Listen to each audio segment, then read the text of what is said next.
আলহামদুলিল্লাহ, আল্লাহ শুকরিয়া আদায় করছি। আর সরকারিভাবে ওনাদের এটা আইনের দিক থেকে ওনাদের দায়িত্ব ওনারা পালন করেছেন। আমরা যেহেতু দেশের বাইরে থেকে আমরা আসছি, এটা অনেকের কাছেই প্রশ্নটা অনেক পত্রপত্রিকায় আসছে। আমার অনেক বন্ধুরাও আমার বিরুদ্ধে লিখেছেন এবং যাতে এই ধরনের কোনো অনিয়ম বাংলাদেশে না হয়। আমি প্রথমে প্রশাসনকে ধন্যবাদ দিতে চাই যে তারা সত্যিকার অর্থে তাদের পরীক্ষা নিরীক্ষা করে এটা আমি গতকালকে যদিও আমার একটা বিশ্বাস ছিল, যেহেতু আমি দেশনেত্রী বেগম খালেদা জিয়ার নির্দেশ ছিল যে আমি দেশের বাইরে যাতে না যাই, দেশের মানুষের সেবা করি, এবং সেই কারণে আমি কিন্তু লন্ডন থেকে আসছিলাম ব্রিটিশ পাসপোর্ট নিয়ে। ওনার এই নির্দেশের পরে আমি লন্ডন চলে গিয়ে গত 16 তারিখে আমি, যেহেতু ভারপ্রাপ্ত চেয়ারম্যান 25 তারিখ আসবেন, আমার প্ল্যান হলো যে ওটা জমা দিয়ে আমি তারপরে আসবো।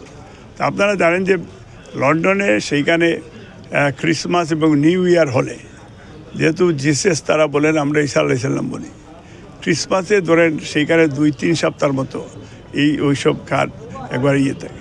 তারপরে আল্লাহ শুকরিয়া যে ওনারা হোম অফিসও তারা রিসিভ করেছেন, বা আমাদের সবাই তারাও এইগুলিকে।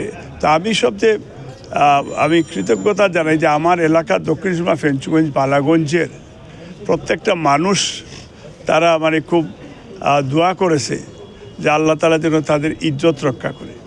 আমার দলের সারা বাংলাদেশের, যেহেতু আমি চেয়ারপারসনের উপদেষ্টা এবং বাংলাদেশের বাইরে সবচেয়ে বৃহত্তর আন্দোলন আমি নেতৃত্ব দিয়েছি, সেই কারণে অনেকেই চেয়েছে যে আমাদের উপদেষ্টা হিসাবে যাতে আমার এটা কনফার্ম হয়, এবং আপনারা অনেক সাংবাদিকরাও আমার সাথে বিভিন্নভাবে যোগাযোগ করেছেন। আপনাদেরও আন্তরিকতা, ভালোবাসা। তা আমি এই মুহূর্তে এটাই বলবো যে আমরা সবাই মিলে আগামী ফেব্রুয়ারি নির্বাচনটারে সুন্দর এবং নিরপেক্ষ গড়ে তোলার জন্য আহ্বান জানাচ্ছি। এবং আমাদের নেত্রী এখনও, ওনার জন্য আমরা দোয়া করছি আল্লাহ তাআলা ওনাকে যেন জান্নাত দান করে, এবং ওনার সম্মানটুকু যেন আমি রাখতে পারি আগাল্লাবাদে। এবং আমাদের ভারপ্রাপ্ত চেয়ারম্যান অনেক টেনশনে ছিলেন, কারণ উনিও আশা করে আমাকে, আপনারা জানেন যে অনেক প্রতিকূল অবস্থা ছিল, আমাদের অনেক ক্যান্ডিডেট ছিলেন, তারপরে আমাকে চুজ করেছেন নেত্রী এবং নেতা মিলে, মহাসচিব মিলে। তা আমরা ইনশাআল্লাহ, আমি আপনাদের মাধ্যমে প্রমিস করতে চাই, আমি যতদিন বেঁচে থাকব আমি বাংলাদেশেই থাকব।